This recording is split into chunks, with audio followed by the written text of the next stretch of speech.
I've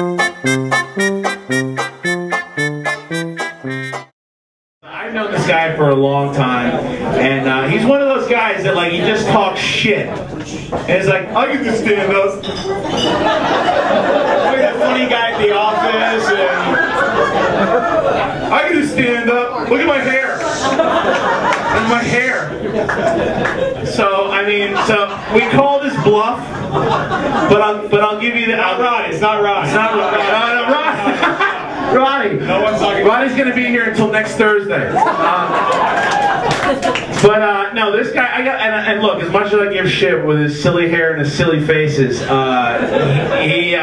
took it. He didn't flinch. He said, "Fuck it, I'm going to do it. I'm going to come up here. I'm going to tell jokes." And we like to call him Hair. And would you like to introduce him? Or? Ladies and gentlemen, you guys know him, you love him. Please welcome for his very first time performing stand-up comedy, Mr. Navid McEllargy!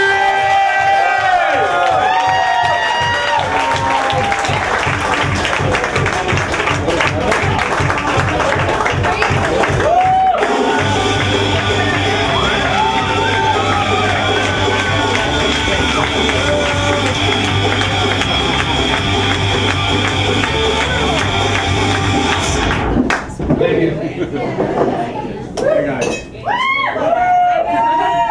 Wow, I can't believe I'm up here. This is awesome. Is that for my sexy abs or my awesome hair? You were supposed to rip on me before I came up here.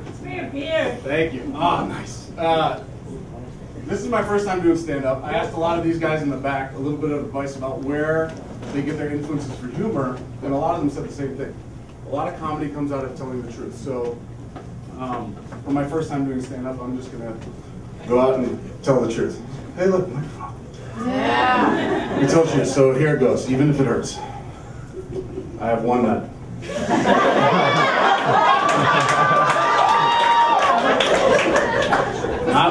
Not a lot of you. As a matter of fact, I don't think any of you here know this. I was in a fight in high school.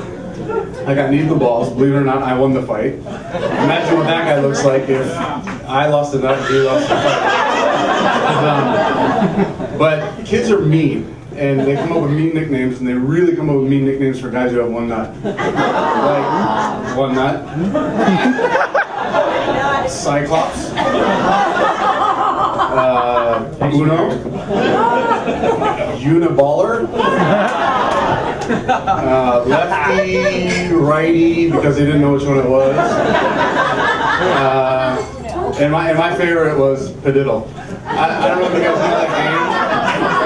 That's when you look out and you see a car with one headlight missing, and you just look at the car, and you go, Padiddle! That was my favorite. Funny enough, I play poker, swear to God, I play poker with a guy with 3 nuts. It's really weird showing up to a table where the average number of balls at the table among guys is not 1.85, but 2. So, my name is Navid McEllargy. I'm Iranian and Irish. I'm an alcoholic terrorist. I like to get bombed and make bombs.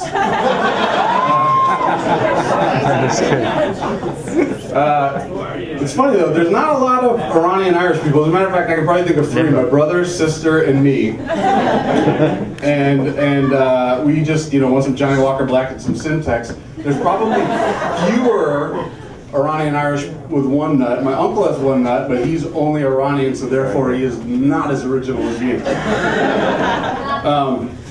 Weird thing though, I thought about this recently when I was coming up with that joke about the Iranian Irish thing. The IRA, the Irish terrorists, they disappeared right around the time when the Middle Eastern terrorists took over.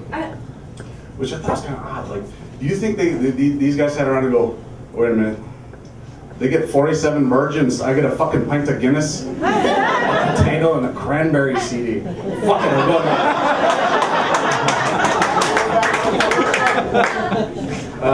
so I had a very fucked up childhood, even when I had 2 balls. I had a very fucked up childhood. I had 5 religions in my family. My mother was very, very religious. As a matter of fact, swear to God, I was afraid to masturbate because of religion until I was 18.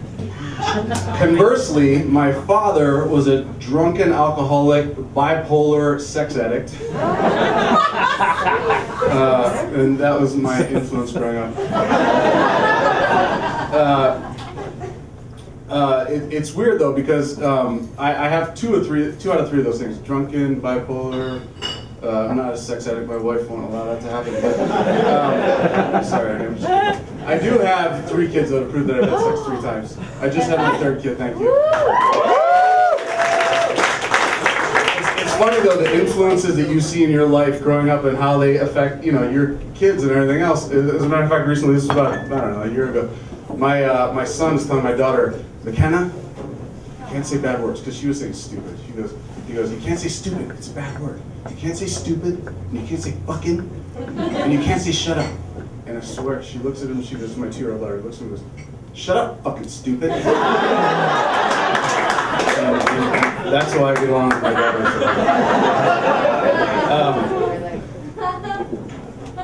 I learned a lot from my dad, my alcoholic, bipolar, sex addict father. I learned a lot of things what not to do too. I have a funny story. One time, he got a DUI and he had to go to court. There's one thing not to do. Don't go to court when you get a DUI. Defend yourself. Have your son, who was not a witness, come up to be a witness and not prep him whatsoever.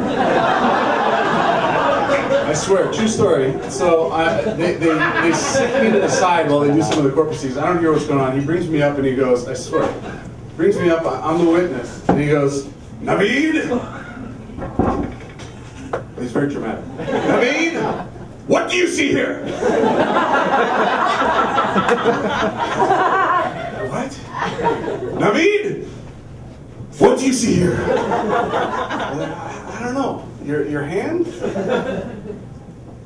Arthritis. He goes, you know that I played varsity football at St. Francis Xavier's High School in 1962. And I got banged up playing varsity football, and that's why I can't walk a straight line. And I was like, okay. Swear to God. The prosecutor calls him up shortly after this and goes, Mr. McLarge, you testified that you played varsity football at St. Francis Xavier's High School in 1962.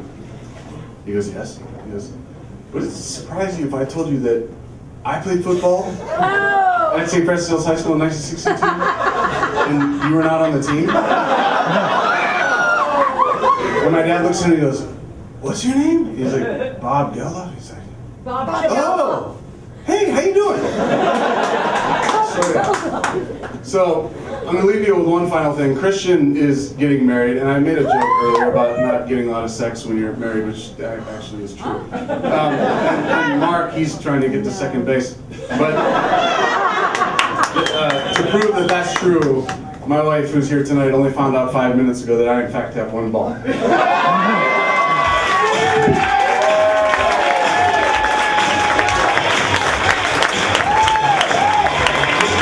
Give it up, man.